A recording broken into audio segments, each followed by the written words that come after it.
Sound policies implemented through Sabka Prayas, resulting in Jan Bhagidari and targeted support to those in need, helped us perform well in trying times.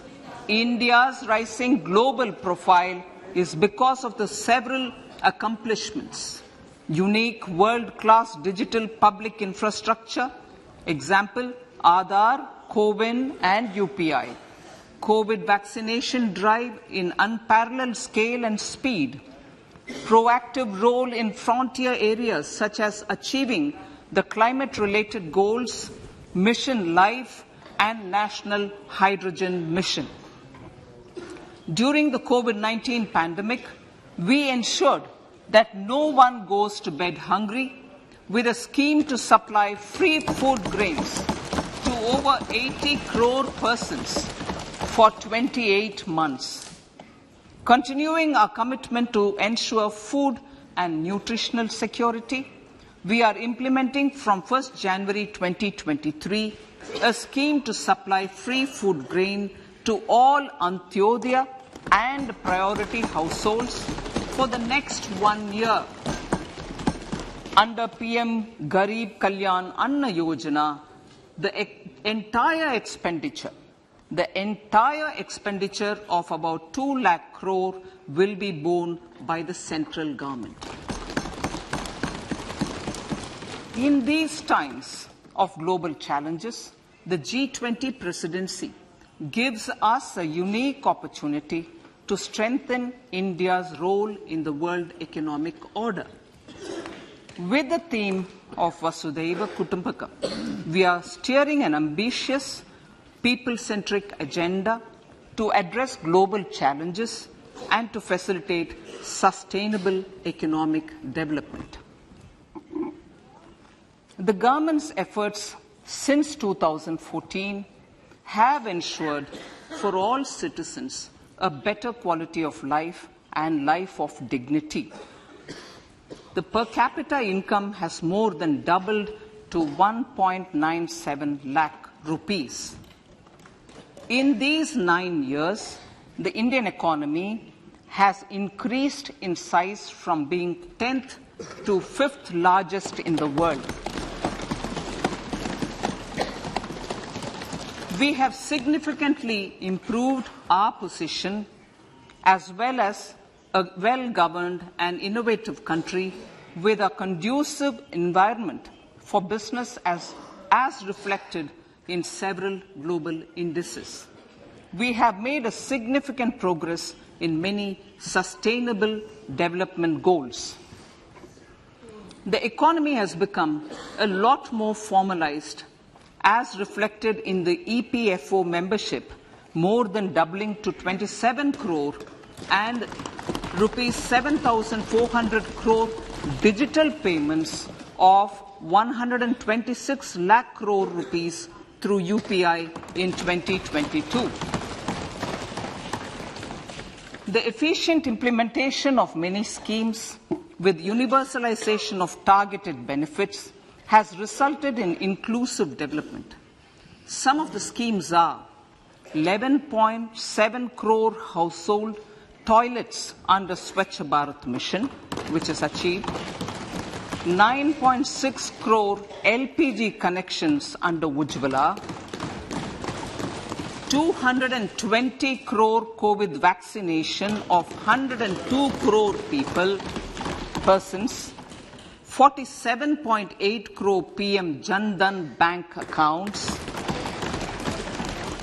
insurance cover for 44.6 crore persons under PM Suraksha Bima and PM Jeevan Jyoti Yojana, and cash transfer of 2.2 lakh crores of rupees to 11.4 crore to over 11.4 crore farmers under PM Kisan Samman Nidhi. Our vision for the Amritkal includes technology-driven and knowledge-based economy with strong public finances and a robust financial sector. To achieve this, Jan Bhagidari through Sabka Saath, Sabka Prayas is essential. The economic agenda for achieving this vision focuses on three things. First, facilitating ample opportunities for citizens, especially the youth, to fulfill their aspirations. Second, providing strong impetus to growth and job creation. And third, strengthening macroeconomic stability. To service these focus areas in our journey to India at 100, we believe that the following four opportunities can be transformative during Amrit Kal. Economic empowerment of women. Deen Dayal Antyodaya Yojana National Rural Livelihood Mission has achieved remarkable success by mobilizing rural women into 81 lakh self-help groups. We will enable these groups to reach the next stage of economic empowerment through formation of large producer enterprises or collectives, with each having several thousand members and managed professionally. They will be helped with raw materials supply and for better design, quality, branding and marketing of their products. Through supporting these policies, they will be enabled to scale up their operations to serve the large consumer markets, as has been the case with the several startups growing into unicorns. PM Vishwakarma Kaushal Samman, PM Vikas. For centuries, traditional artisans and craftspeople who work with their hands using tools have brought renown for India. They are generally referred to as Vishwakarma. The art and the handicraft created by them represents the true spirit of Atmanirbhar Bharat. For the first time, a package of assistance for them has been conceptualized. The new scheme will enable them to improve the quality, scale, and reach of their products, integrating them with the MSME value chain. The components of this scheme will include not only financial support, but also access to advanced skill training, knowledge of modern digital techniques, and efficient green technologies, brand promotion, linkage with local and global markets, digital payments, and social security. This will greatly benefit the scheduled castes, scheduled tribes, OBCs, women, and people belonging to the weaker sections. Tourism. The country offers immense attraction for domestic as well as foreign tourists. There is a large potential to be tapped in tourism. The sector holds huge opportunities for jobs and entrepreneurship for youth in particular. Promotion of tourism will be taken up on mission mode with active participation of states, convergence of government programs, and public-private partnerships. Green growth. We are implementing many programs for green fuel, green energy, green farming, green mobility, green buildings, and green equipment, and policies for efficient use of energy across various economic sectors. These green growth efforts help in reducing carbon intensity of the economy and provides for large-scale green job opportunities.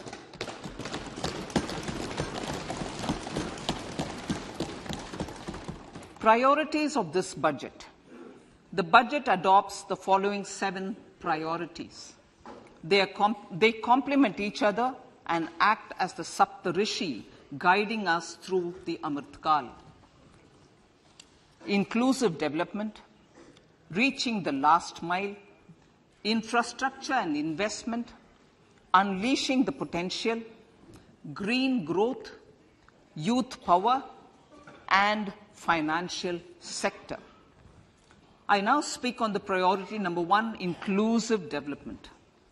The government's philosophy of Sabka Saath, Sabka Vikas has facilitated inclusive development covering in specific farmers, women, youth, OBCs, scheduled castes, scheduled tribes, Divyangjan, and economically weaker sections, and overall priority for the underprivileged. Vanchiton ko variyata.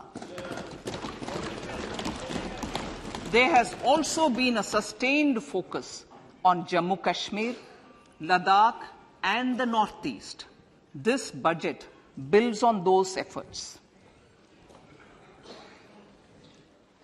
Digital public infrastructure for agriculture.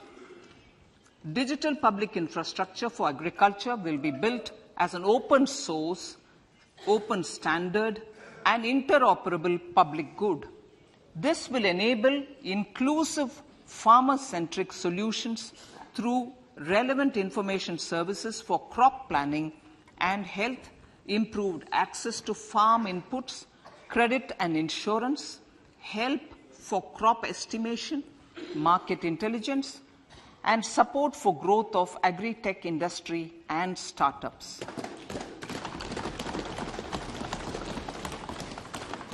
An agriculture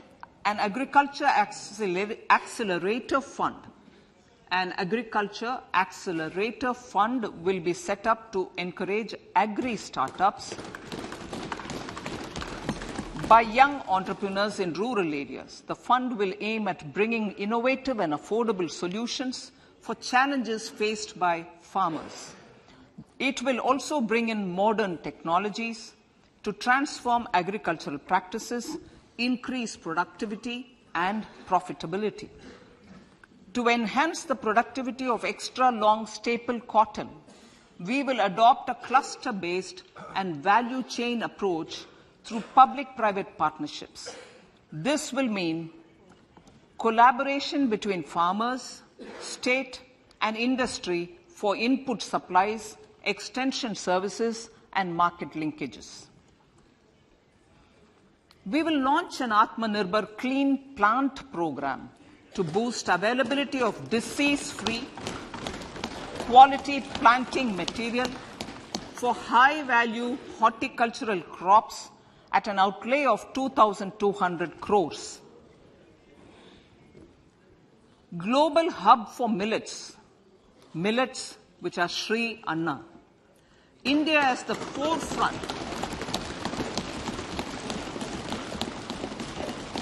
India is at the forefront of popularizing millets, whose consumption furthers nutrition, food security, and welfare of farmers, said the Honorable Prime Minister.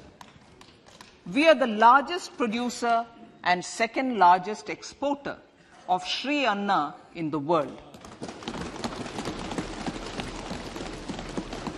We grow several types of Sri Anna, such as Sri Anna Jowar, Sri Anna Ragi, Sri Anna Bajra, Sri Anna Kutu, Ramdana, Kangni, Kutni, Kutki, Kodo, China, and Sama.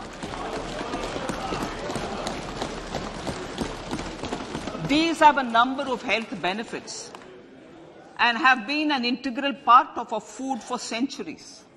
I acknowledge with pride the huge service done by small farmers in contributing to the health of fellow citizens by growing these Sri Anna. Now, to make India a global hub for Sri Anna, the Indian Institute of Millet Research, ideally Indian Institute of the Sri Anna Research, Hyderabad, will be supported as the Center of Excellence for sharing best practices, research, and technologies at the international level. The agricultural credit target will be increased to 20 lakh crores with focus on animal husbandry, dairy, and fisheries.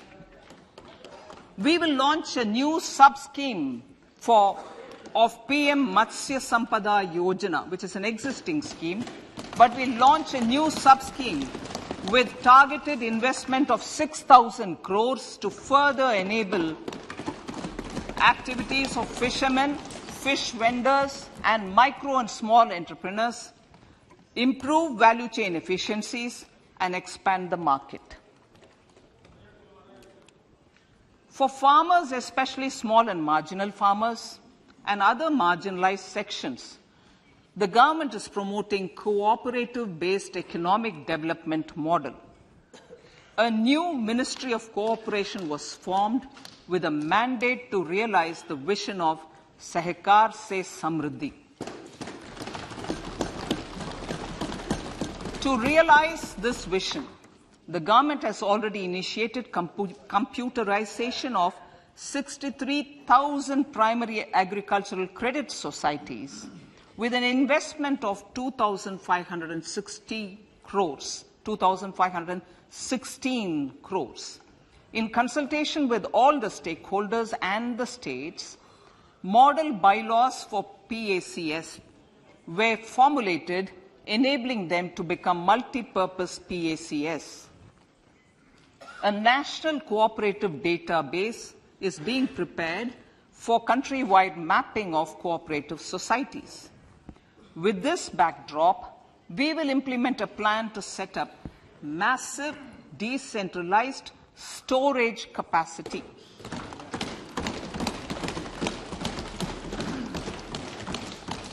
This will help farmers store their produce and realize remunerative prices through sale at appropriate times.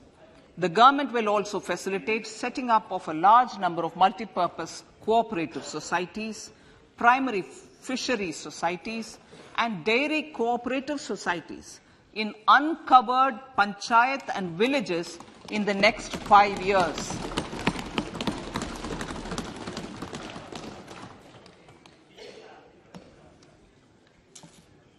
Health, education, and skilling. 157 new nursing colleges will be established in co-location with the existing 157 medical colleges established since 2014. A mission to eliminate sickle cell anemia by 2047 will be launched. It will entail awareness creation, universal screening of 7 crore people in the age group of 0 to 40 years,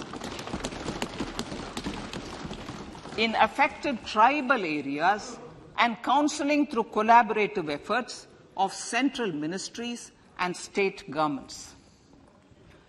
Facilities in select ICMR labs, Indian Council for Medical Research labs, will be made available for research by public and private medical college faculty and private sector R&D teams for encouraging collaborative research and innovation.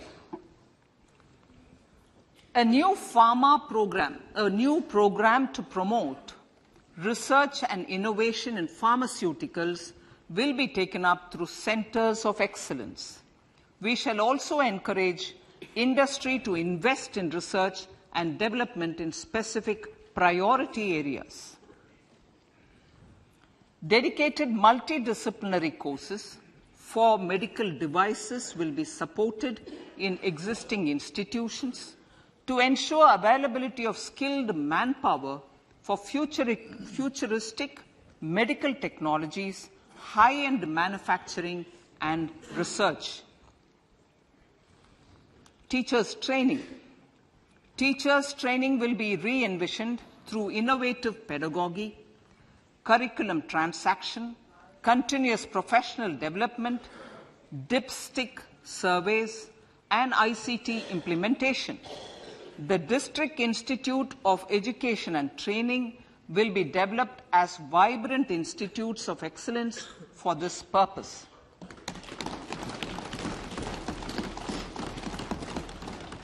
National Digital Library for Children and Adolescents.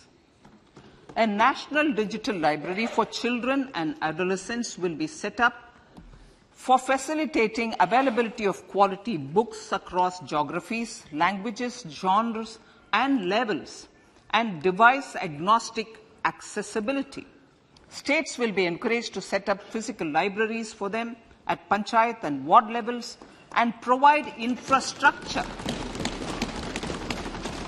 for accessing the national digital library resources. Additionally, to build a culture of reading and to make up for pandemic time learning loss, the National Book Trust, the Children's Book Trust, and other sources will be encouraged to provide and replenish non-curricular titles in regional languages and in English to these physical libraries. Collaboration with NGOs that work in literacy will also be a part of this initiative to inculcate financial literacy.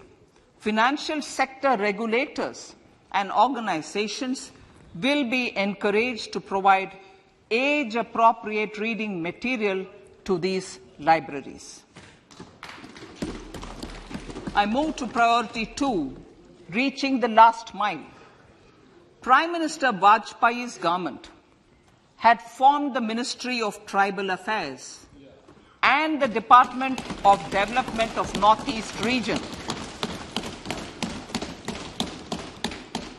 to provide a sharper focus to the objective of reaching the last mile. Our government has formed the ministries of Ayush, Fisheries, Animal Husbandry and Dairying, Skill Development, Jal Shakti and Cooperation.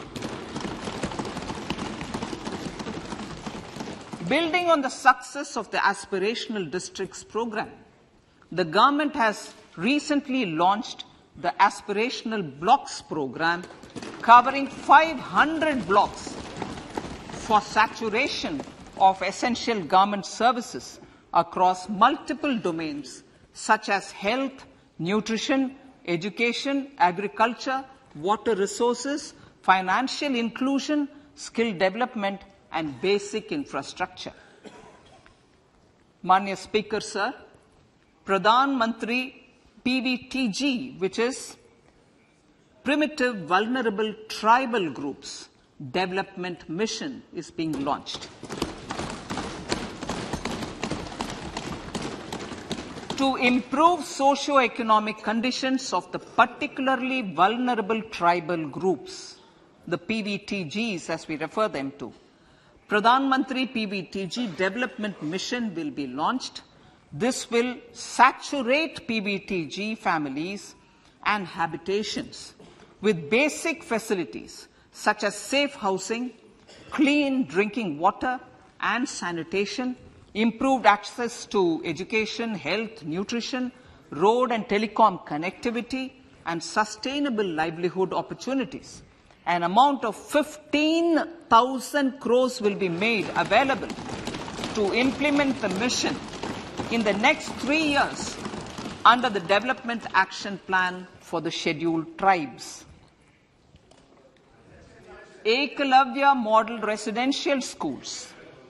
In the next 3 years, Centre will recruit 38,800 teachers and support staff for the 740 Ekalavya Model Residential Schools, which is serving 3.5 lakh tribal students.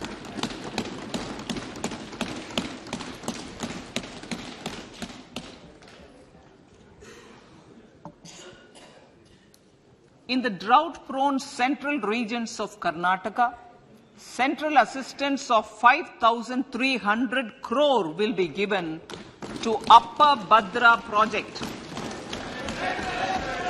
to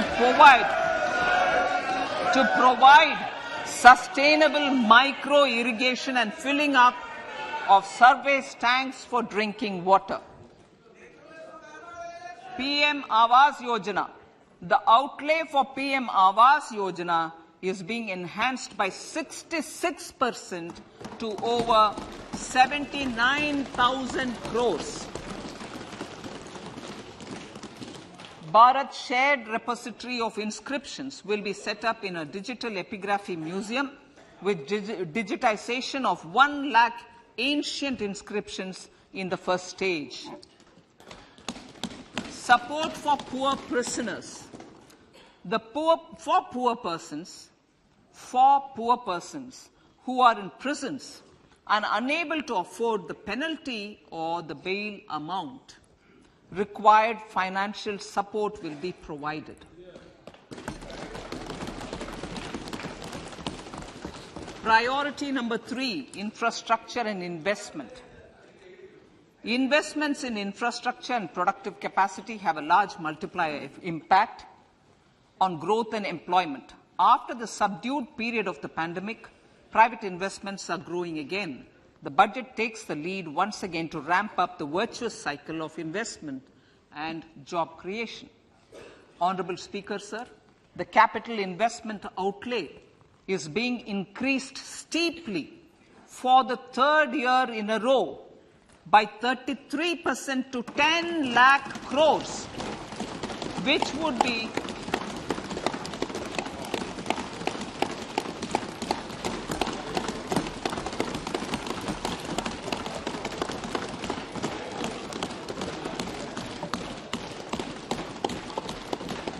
which would be 3.3% of GDP. This will almost be 3 times the outlay made in 2019-20.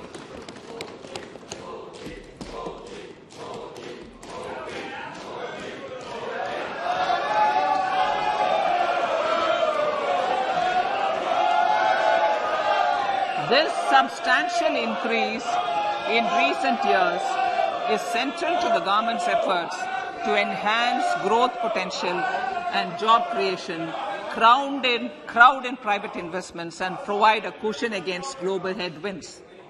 The direct capital investment by the centre is complemented by the provision made for creation of capital assets through grants and aids to state. The effective capital expenditure of the centre is budgeted at 13.7 lakh crore rupees, which will be 4.5% of GDP. Support to state governments for capital investment. I have decided to continue the 50-year interest-free loan to state governments for 1 more year to spur investment in infrastructure and to incentivize them for complementary policy actions with a significantly enhanced outlay of 1.3 lakh crores. The newly established Infrastructure Finance Secretariat will assist all stakeholders for more private investment in infrastructure, including railways, roads, urban infrastructure and power, which are predominantly depend on public resources. The harmonized master list of infrastructure will be reviewed by an expert committee for recommending the classification and financing framework suitable for Amrit Kal. A capital outlay, I'm talking about railways now, sir, Honourable Speaker, railways. A capital outlay of 2.40 lakh crores has been provided for the railways. This is the highest ever outlay this highest ever outlay is about 9 times the outlay made in 2013-14. 100 critical transport infrastructure projects for last and first mile connectivity for ports, coal, steel, fertilizer and food grain sectors have been identified. They will be taken up on priority with investment of 75,000 crores, including 15,000 crore from private sources. 50 additional airports, heliports, water aerodromes and advanced landing grounds will be revived for improving regional air connectivity.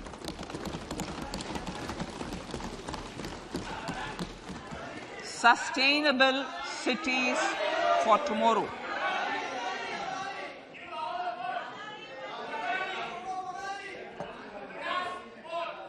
States and cities will be encouraged to undertake urban planning. urban planning reforms and actions to transform our cities into sustainable cities of tomorrow. This means efficient use of land resources, adequate resources for urban infrastructure, transit-oriented development, enhanced availability and affordability of urban land and opportunities for all. Through property tax governance reforms and ring-fencing user charges on urban infrastructure, cities will be incentivized to improve their creditworthiness for municipal bonds. Like the RIDF, an Urban Infrastructure Development Fund will be established through use of priority sector lending shortfall. This will be managed by the National Housing Bank and will be used by public agencies to create urban infrastructure in Tier 2 and Tier 3 cities.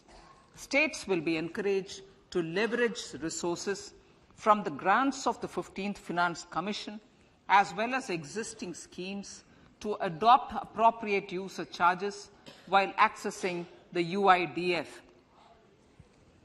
We expect to make available 10,000 crore rupees per annum for this purpose. All cities and towns will be enabled for 100% mechanical desludging of septic tanks and sewers to transition from manhole to machine hole mode.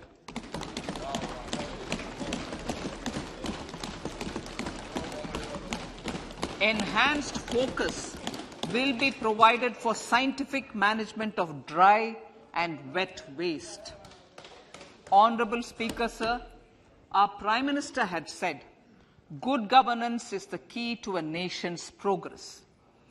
Our government is committed to providing a transparent and accountable administration which works for the betterment and welfare of common citizens. Mission Karma Yogi. Under Mission Karma Yogi, centre, states and the union territories are making and implementing capacity building plans for civil servants. The government has also launched an integrated online training platform, I Got Karma Yogi, to provide continuous learning opportunities for lakhs of government employees to upgrade their skills and facilitate people-centric approach. Sir, for enhancing ease of doing business, more than 39,000 compliances have been reduced and more than 3,400 legal provisions have been decriminalized. For furthering the trust-based governance, we have introduced the Jan Vishwas Bill to amend 42 central acts. This budget proposes a series of measures to unleash the potential of our economy. Centers of Excellence for Artificial Intelligence. For realizing the vision of Make AI in India and Make AI Work for India, 3 centers of excellence for artificial intelligence will be set up in top educational institutions. Leading industry players will partner in conducting interdisciplinary research, develop cutting-edge applications, and scalable problem solutions in the areas of agriculture, health, and sustainable cities. This will galvanize an effective AI ecosystem and nurture quality human resources in the field. National Data Governance Policy. To unleash innovation and research by startups and academia, a national data governance policy will be brought out. This will enable access to anonymized data. The KYC process will be simplified, adopting a risk-based instead of one-size-fits-all approach. The financial sector regulators will also be encouraged to have a KYC system fully amenable to meet the needs of digital India. One-stop solution for identity and address updating.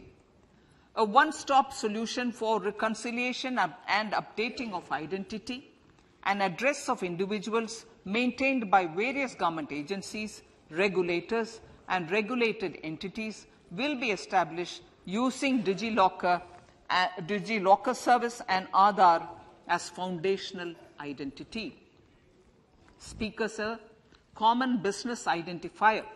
For the business establishments required to have a permanent account number, the PAN will be used as the common identifier for all digital systems of specified government agencies.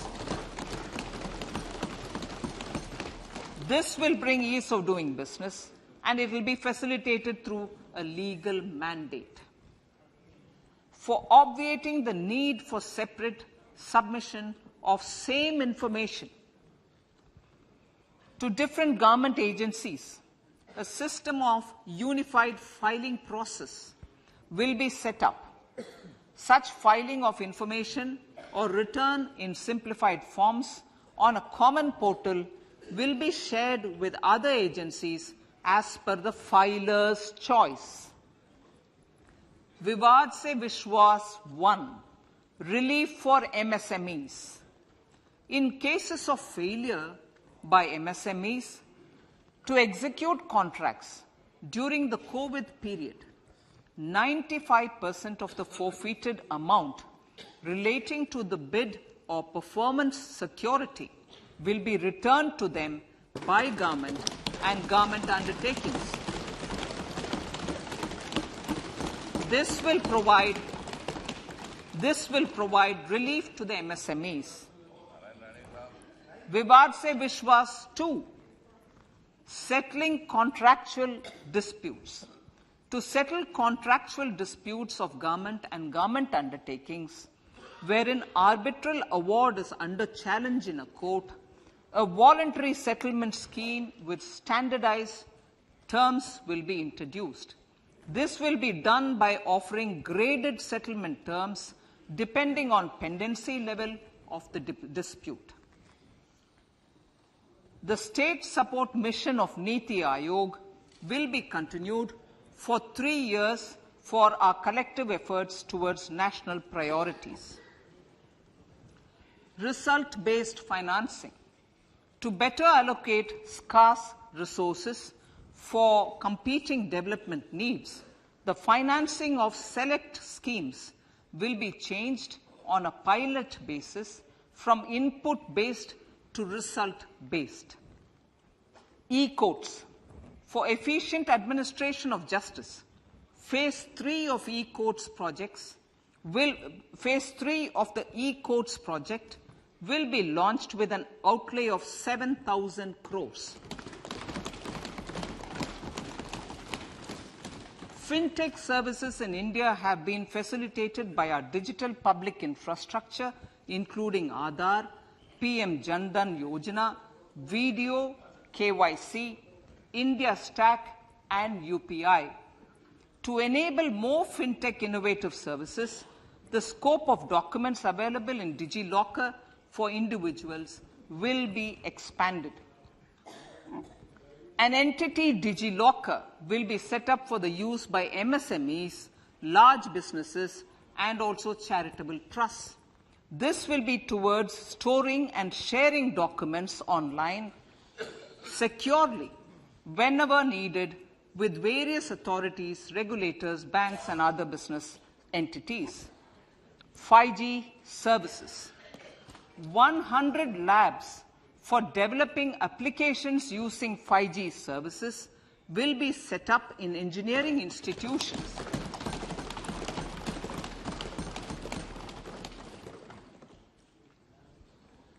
To realize a new range of opportunities, business models, and employment potential, the labs will cover, among others, applications such as smart classrooms, precision farming, intelligent transport systems, and healthcare applications.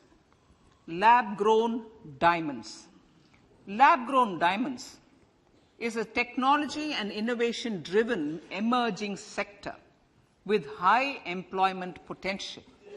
These environment-friendly diamonds, which have optically and chemically the same properties as natural diamonds.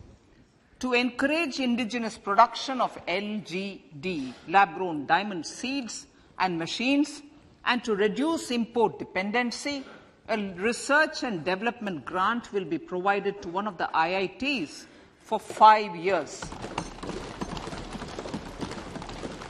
To reduce the cost of production, a proposal to review the custom duty on LGD seeds will be indicated in Part B of the speech. I come to the fifth priority, Honourable Speaker, sir, green growth.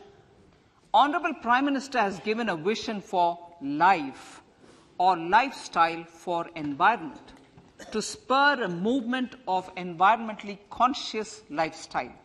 India is moving forward firmly for the Panchamrit, the net zero carbon emission by 2070 to usher in green industrial and economic transition.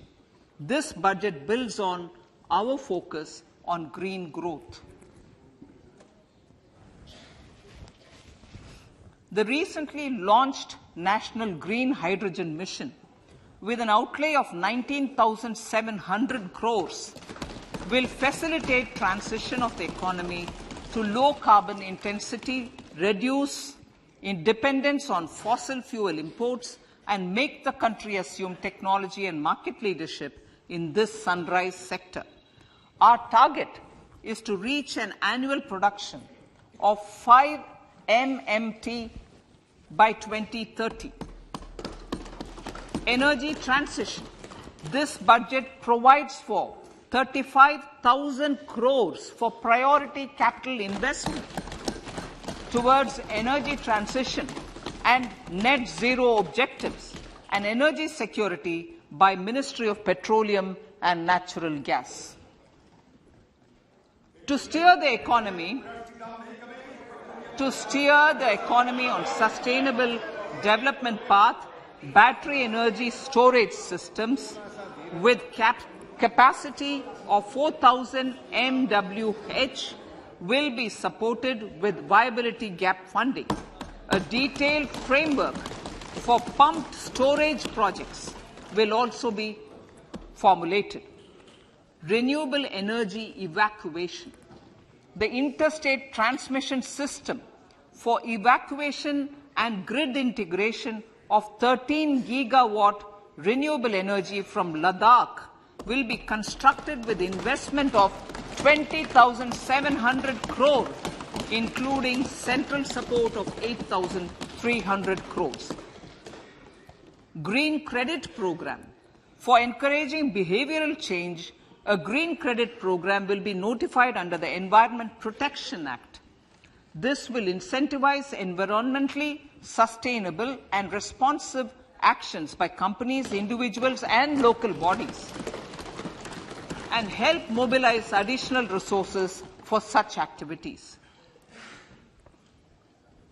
PM Program for Restoration, Awareness, Nourishment, and Amelioration of Mother Earth, PM Pranam, will be launched to incentivize states and union territories to promote alternative fertilizers and balanced use of chemical fertilizers. Go Bardhan Scheme. 500 new waste-to-wealth plants under Go Bardhan, galvanizing organic bio-agro resources done. Go Bardhan scheme will be established for promoting circular economy. These will include 200 compressed biogas plants, including 75 plants in urban areas, and 300 community or cluster-based plants at a total investment of 10,000 crores. I will refer to this in Part B also. In due course, a 5% CBG mandate will be introduced for all organizations marketing natural and biogas. For collection of biomass and distribution of biomanure, appropriate fiscal support will also be provided. Bharatiya Prakritik Kheti Bio-Input Resource Centers. Over the next 3 years, we will facilitate 1 crore farmers to adopt natural farming. For this, Honourable Speaker, 10,000 bio-input resource centres will be set up, creating a national level distributed micro-fertilizer and pesticide manufacturing network. Mishti.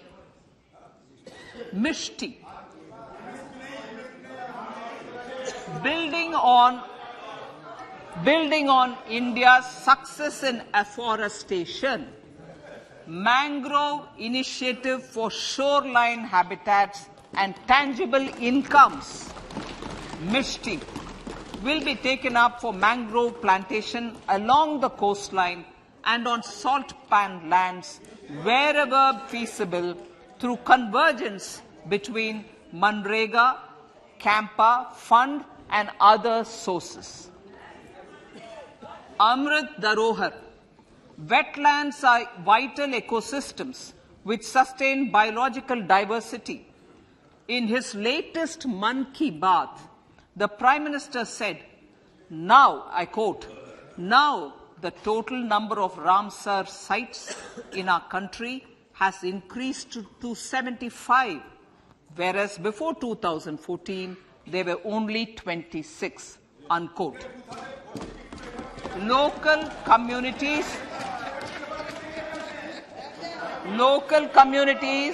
have always been at the forefront of conservation efforts.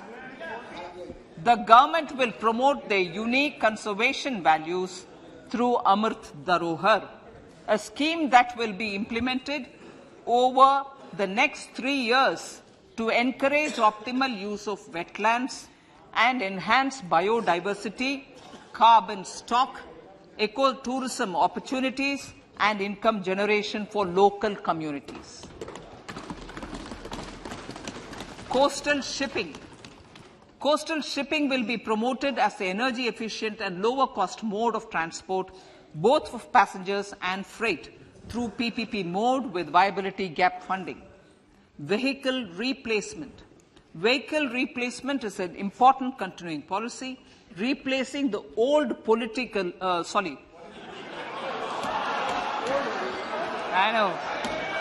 replacing, absolutely, thank you. Replacing old polluting vehicles. May be applicable, right? Replacing old polluting vehicles is an important part of greening our economy. In furtherance of the vehicle scrapping policy mentioned in Budget 21-22, I have allocated adequate funds to scrap old vehicles of the central government.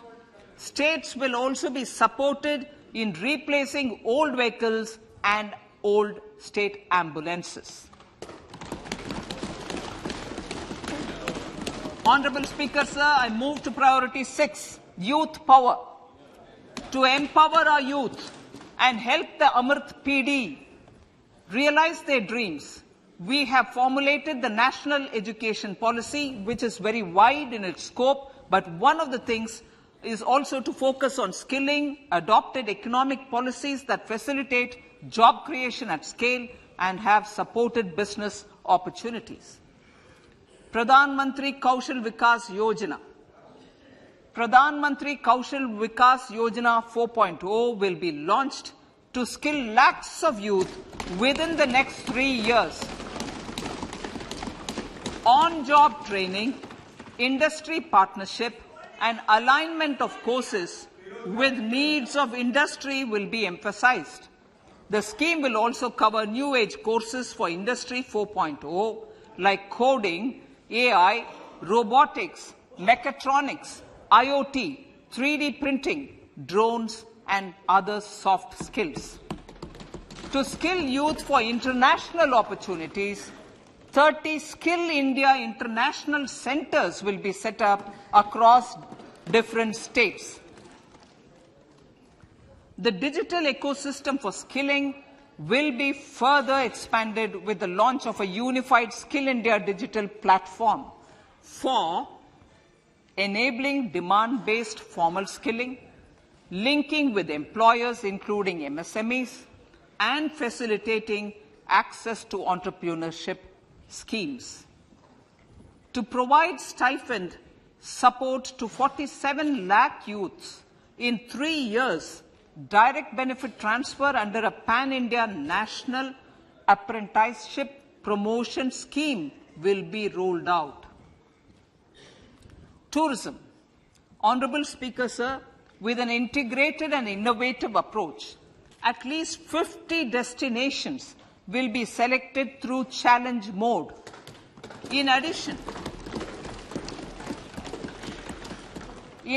to aspects such as physical connectivity, virtual connectivity, tourist guides, high standards for food streets, and tourist security, all the relevant aspects would be made available on an app to enhance tourist experience. Every destination would be developed as a complete package. The focus of development of tourism would be on domestic as well as foreign tourists.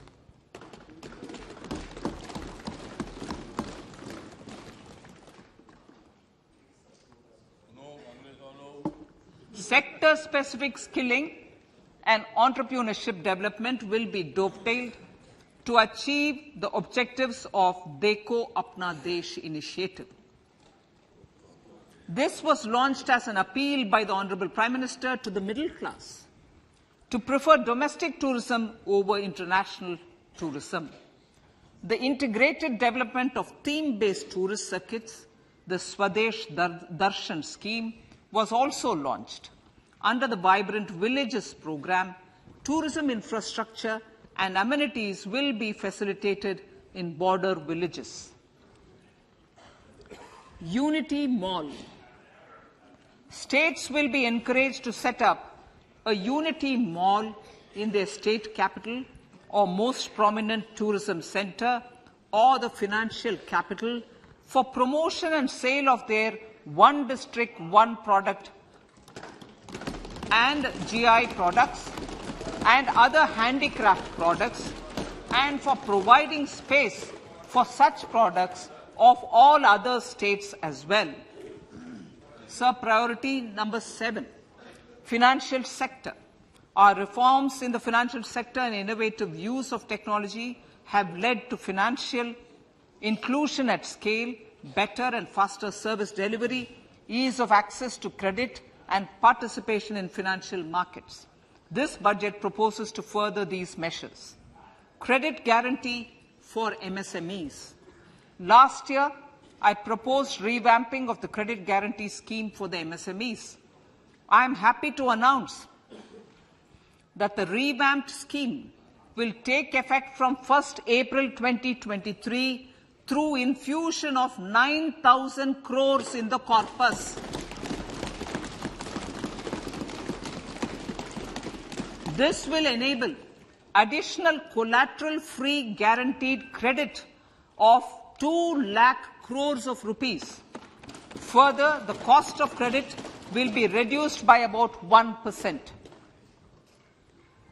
A national financial information registry will be set up to serve as the central repository of financial and ancillary information. This will facilitate efficient flow of credit, promote financial inclusion, and foster financial stability.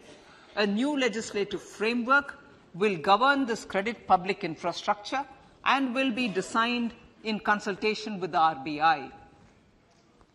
To meet the needs of Amritkal and to facilitate optimum regulation in the financial sector, public consultation, as necessary and feasible, will be brought to the process of regulation making and issuing subsidiary directions.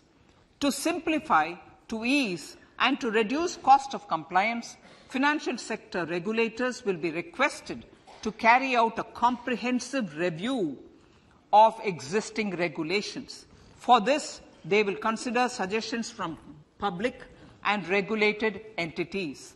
Time limits to decide the application under various regulations will also be laid down. Honourable Speaker, sir, to enhance business activities in GIFT IFSC, the following measures will be taken. Delegating powers under the SEZ Act to the IFSCA to avoid dual regulation. Setting up a single window IT system for registration and approval of IFSCA, SEZ authorities, GSTN, RBI, SEBI, and IRDAI. Permitting acquisition financing by IFSC banking units of foreign banks. Establishing a subsidiary of Exim Bank for trade refinancing. Amending IFSCA Act for statutory provisions for arbitration, ancillary services, and avoiding dual regulation under the SEZ Act, and recognizing offshore derivative instruments as valid contracts. Honourable Speaker, sir, data embassy. For countries looking for digital continuity solutions, we will facilitate setting up of their data embassies in GIFT IFSC.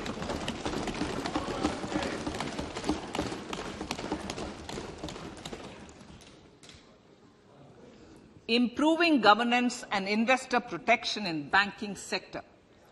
To improve bank governance and enhance investors' protection, certain amendments to the Banking Regulation Act, the Banking Companies Act, and the Reserve Bank of India Act are being proposed. Capacity building in securities market.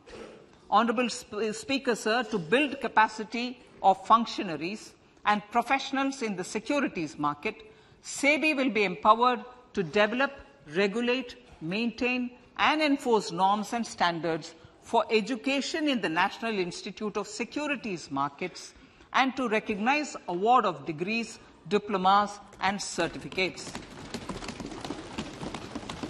A central processing center will be set up for faster response to companies through centralized handling of various forms filed with field officers under the Companies Act. Reclaiming of shares and dividends. For investors to reclaim unclaimed shares and unpaid dividends from the Investor Education and Protection Fund Authority with ease, from the Investor Education and Protection Fund Authority with ease, an integrated IT portal will be established. Digital payments continue to find wide acceptance. In 2022, they show an increase of 76% in transaction and 91% in value. Fiscal support for this digital public infrastructure will continue in 2023-2024. Azadi Ka Amrit Mahotsav, Mahila Samman Bachat Patra. For commemorating Azadi Ka Amrit Mahotsav, a one-time new small savings scheme, Mahila Samman Savings Patra or Savings Certificate, Mahila Samman Savings Certificate will be made available for a 2-year period up to March 2025. This will offer deposit facility up to 2 lakh in the name of a woman or girls for a tenure of 2 years at fixed interest rate of 7.5% with partial withdrawal option. Senior citizens. The maximum deposit limit for senior citizens savings scheme will be enhanced from 15 lakh to 30 lakhs of rupees. the maximum deposit limit for monthly income account scheme will be enhanced from 4.5 lakh to 9 lakh for single account and from 9 lakh to 15 lakh for joint account. Honorable Speaker, sir, fiscal management. 50 years interest-free loan to states. The entire 50-year loan to states has to be spent on capital expenditure within 2023-24. Most of this will be at the discretion of the states, but a part will be conditional on states increasing their actual capital expenditure. Parts of the outlay will also be linked to or allocated for the following purposes: scrapping old government vehicles, urban planning reforms and actions, financing reforms in urban local bodies to make them creditworthy for municipal bonds, housing for police personnel above or as part of the police station, constructing unity malls, children and adolescent libraries and digital infrastructure, and state share of capital expenditure of central schemes. Honorable Speaker, sir, fiscal deficit of states. States will be allowed a fiscal deficit of 3.5% of GSDP, of which 0.5% will be tied to power sector reforms. Revised estimates 2022 to 2023. The revised estimate, Honorable Speaker, sir, of the total receipts other than borrowing is 24.3 lakh crores, of which the net tax receipts are 20.9 lakh crores.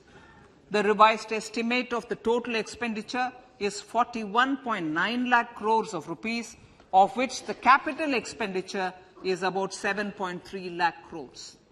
The revised estimate of the fiscal deficit is 6.4% of GDP, adhering to the budget estimate. So budget estimates of 2023-24. Coming to 2023-24, the total receipts other than borrowings and the total expenditure are estimated at 27.2 lakh crores and 45 lakh crores respectively. The net tax receipts are estimated at 23.3 lakh crores. The fiscal deficit is estimated to be 5.9% of the GDP. In my budget speech for 21-22, I had announced that we plan to continue the path of fiscal consolidation, reaching a fiscal deficit of below 4.5% by 2025-26, with a fairly steady decline over the period. We have adhered to this path, and I reiterate my intention to bring the fiscal deficit below 4.5% of GDP by 2025-26. To finance the fiscal deficit in 2023-24, the net market borrowings from dated securities are estimated at 11.8 lakh crores.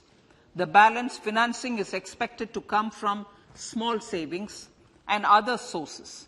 The gross market borrowings are estimated at 15.43 lakh crores of rupees.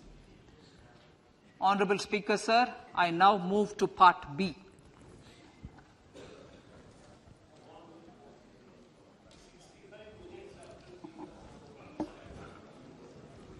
Indirect taxes. My indirect tax proposals will aim to promote exports, boost domestic manufacturing, enhance domestic value addition, encourage green energy and mobility. A simplified tax structure with fewer tax rates helps in reducing compliance burden and improving tax administration. I propose to reduce the number of basic customs duty rates on goods other than textiles and agriculture from 21 to 13. As a result, there are minor changes in the basic custom duties, cesses and surcharges on some items including toys, bicycle, automobiles and naphtha. Green mobility. To avoid cascading of taxes on blended compressed natural gas, I propose to exempt excise duty on GST paid compressed biogas contained in it. To further provide impetus to green mobility, customs duty exemptions is being extended to import of capital goods and machinery required for manufacture of lithium-ion cells for batteries used in electrical vehicles as well. Electronics.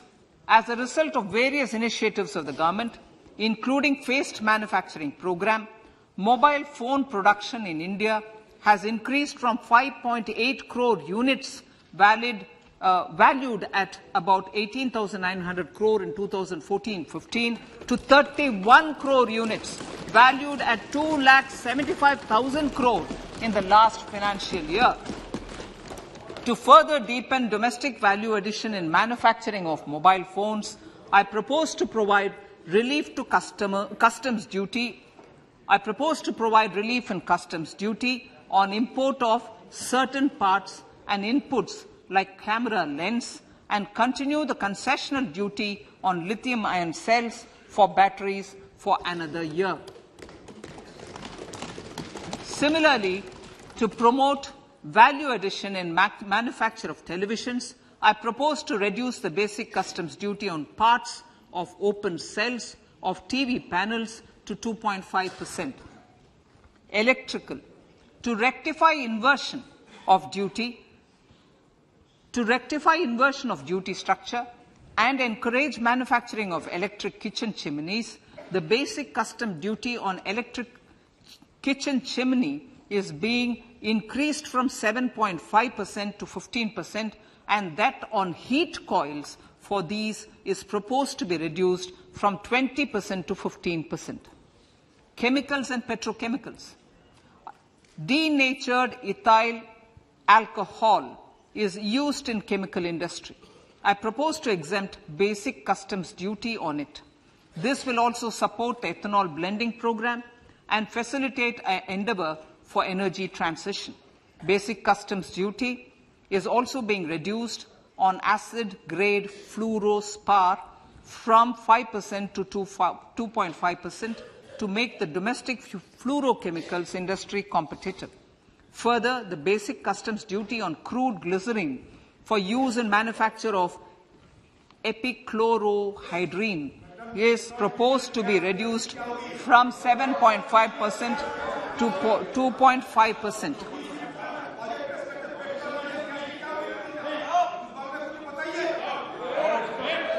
Marine products.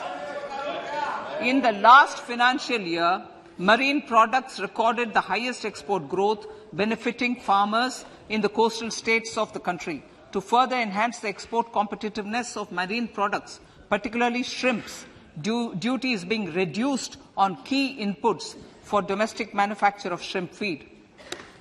India is a global leader, as I said in Part A, in cutting and polishing of natural diamonds, contributing about 3/4 of the global turnover by value.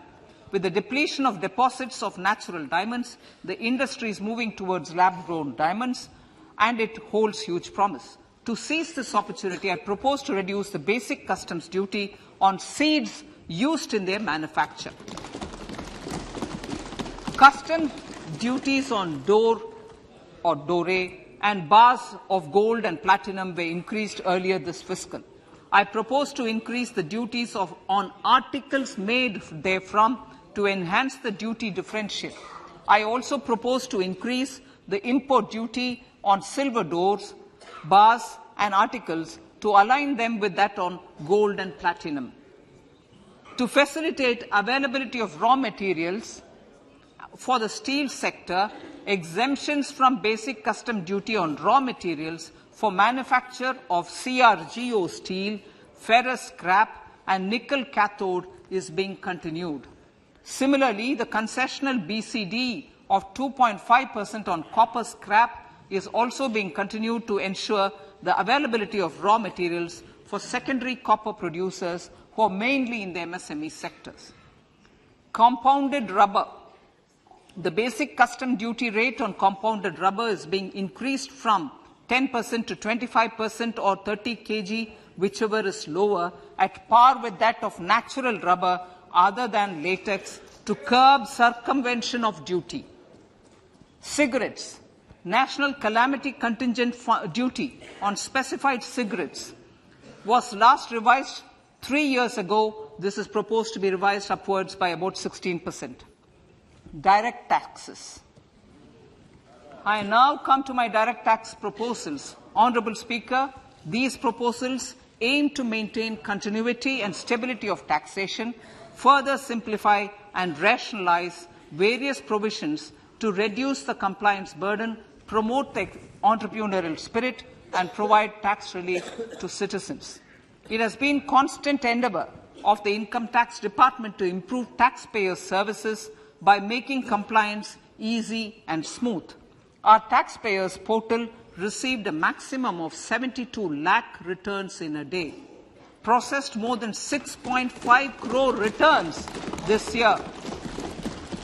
Average processing period reduced from 93 days in financial year 13-14 to 16 days only now. And 45% of the returns were processed within 24 hours. We intend to further improve this, roll out the next generation common IT return form for taxpayer convenience, and also plan to strengthen the grievance redressal mechanism. MSMEs and professionals. MSMEs are growth engines of our economy. Micro enterprises with turnover up to 2 crore of rupees and certain professionals with turnover of up to 50 lakh rupees can avail the benefit of presumptive taxation.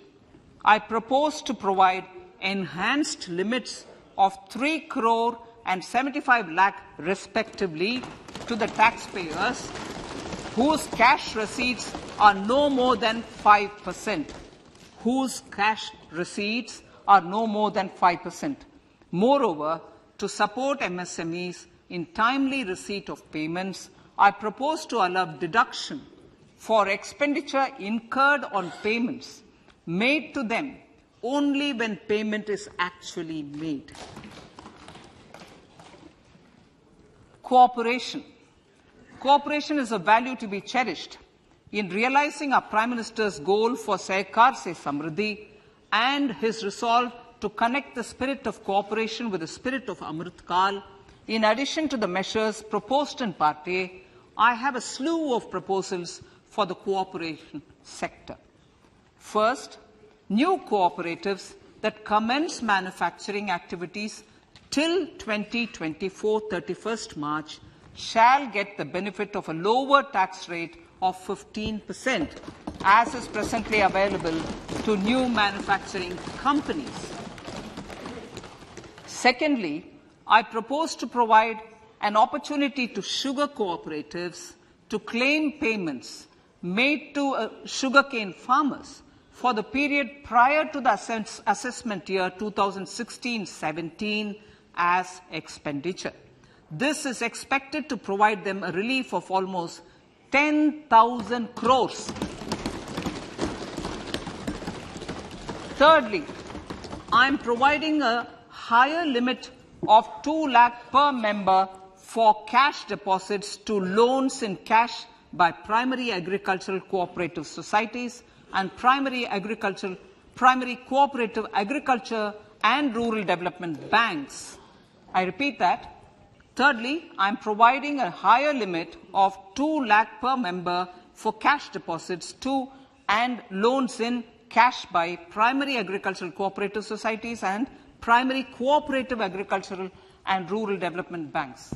Similarly, a higher limit of 3 crore for TDS on cash withdrawal is being provided to cooperative societies. Startups.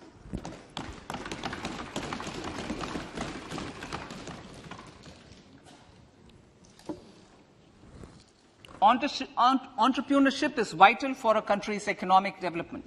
We have taken a number of measures for startups and they have borne results. India is now the third largest ecosystem for startups globally and ranks second in innovation quality among middle-income countries. I propose to extend the date of incorporation for income tax benefits to startups from 31/3/2023 to 31/3/2024. I further propose to provide the benefit of carry forward of losses on change of shareholding of startups from 7 years of incorporation to 10 years.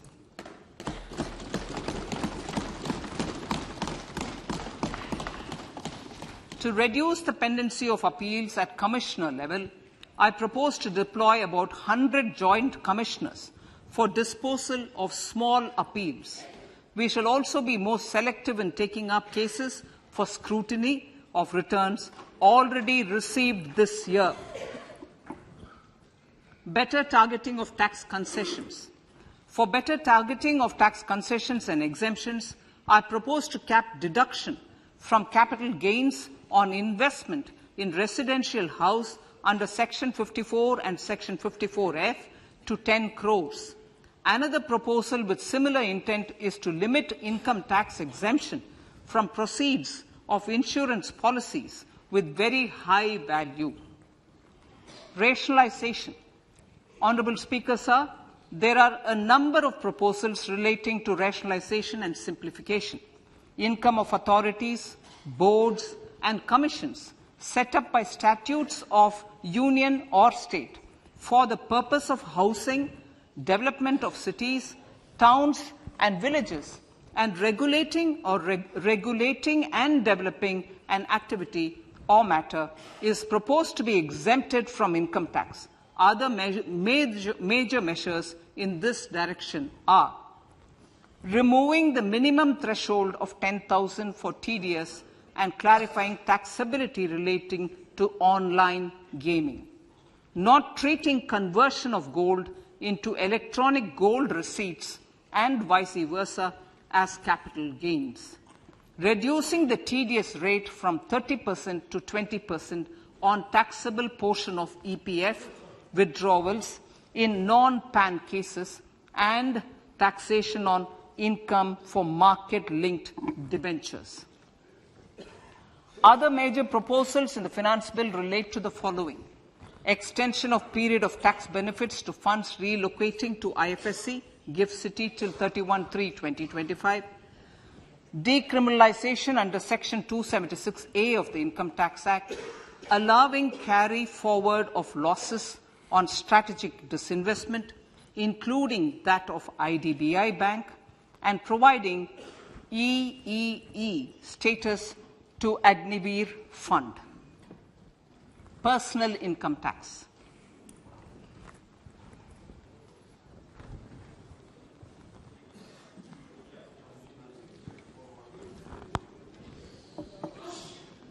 Now I come to what everyone is waiting for.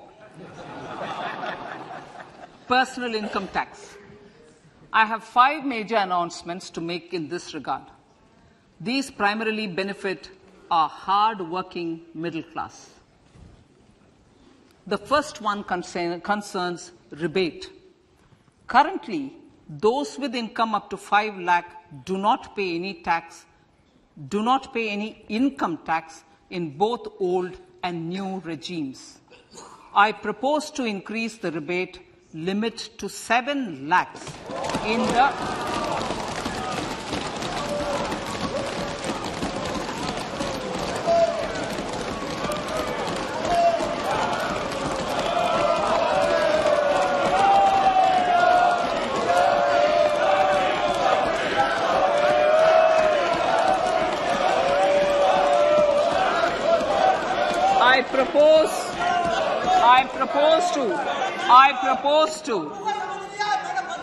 I propose to increase the rebate limit to 7 lakh in the new tax regime. Thus, persons in the new tax regime with income up to 7 lakhs will not have to pay any tax at all. The second proposal relates to middle-class individuals. I had introduced in the year 2020 the new personal income tax regime with 6 income slabs starting from 2.5 lakh. I propose to change the tax structure in this regime by reducing the number of slabs to 5 and increasing the tax exemption limit to 3 lakhs. The new tax rates are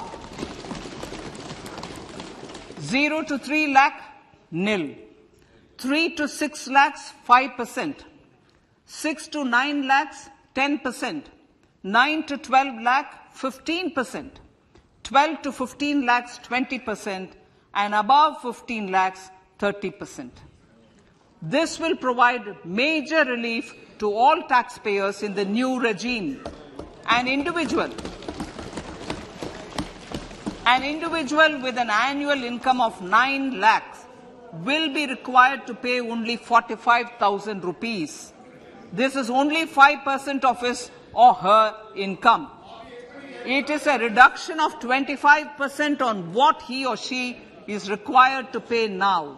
That is 60,000. So in the place of 60,000, it is now only 45,000.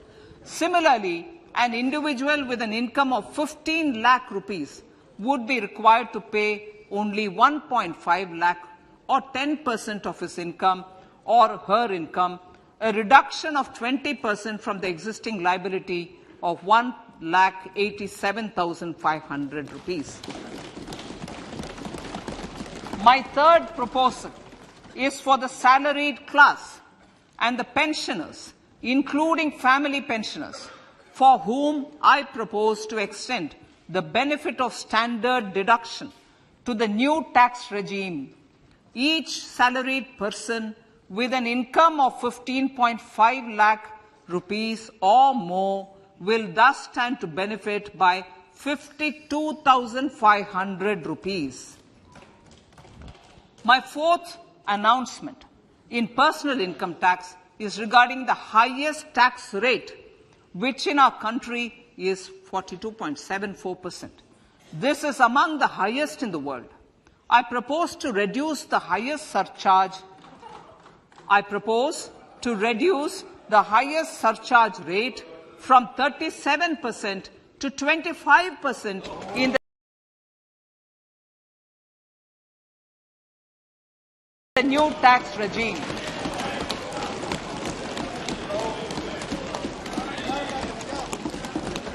This would result in reduction of the maximum rate. This would result in the reduction of the maximum tax rate to 39%.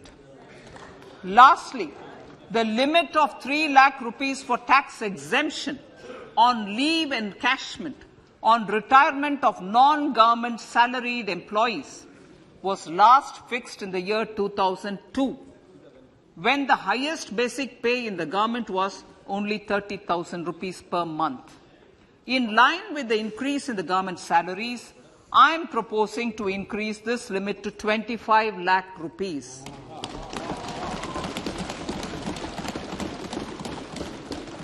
We are also making the new income tax regime as the default tax regime. However, citizens will continue to have the option to avail the benefit of the old tax regime. Apart from these, I am also making some other changes as given in the annexure. As a result of these proposals, revenue of about 38,000 crore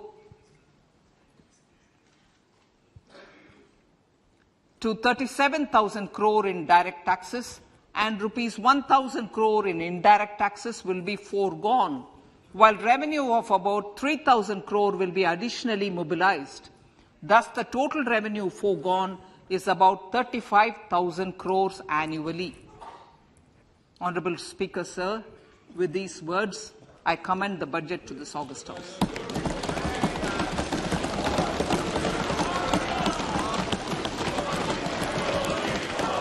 One hour, 25 minutes. Item number 1, माननीय Item number 2, Srimati Nirmala Sitharaman ji. Sir, with your permission, I lay on the table of the following statements. Under Section 3.1, of the Fiscal Responsibility Budget Management Act 2003, 1. Medium-term fiscal policy cum fiscal policy strategy statement and macroeconomic framework statement. माननीय सदस्यगण, जैसा कि आपको समाचार भाग 2 के माध्यम से पहले ही सूचित किया जा चुका है कि माननीय वित्त मंत्री जी के बजट भाषण की प्रतियां हार्ड कॉपी के रूप में उपलब्ध कराई गई है। आप बजट भाषण की अपनी अपनी प्रति प्रकाशन पलक से ले लें। आपको ये भी सूचित किया जाता है कि माननीय मंत्री द्वारा बजट प्रस्तुत किए जाने के पश्चात उसकी प्रतियां आपको मेंबर्स पोर्टल के माध्यम से उपलब्ध करा दी जाएगी। आइटम नंबर 3, माननीय मंत्री जी, वित्त मंत्री जी। Sir, with your permission, I rise to move for leave to introduce the Finance Bill 2023. प्रश्न ये कि विधेयक को पुनर्स्थापित करने की अनुमति प्रदान की जाए। जो सदस्य इसके पक्ष में हाँ कहें, जो सदस्य विरोध में ना कहें। मेरे विचार में निर्णय हाँ वालों के पक्ष में माननीय मंत्री जी विधेयक को पुनर्स्थापित करें। Sir, I introduce the bill. सभा की कार्रवाई कल गुरुवार दिनांक 2 फरवरी 2023 को प्राप्त 11 बजे तक के लिए स्थगित की जाती है।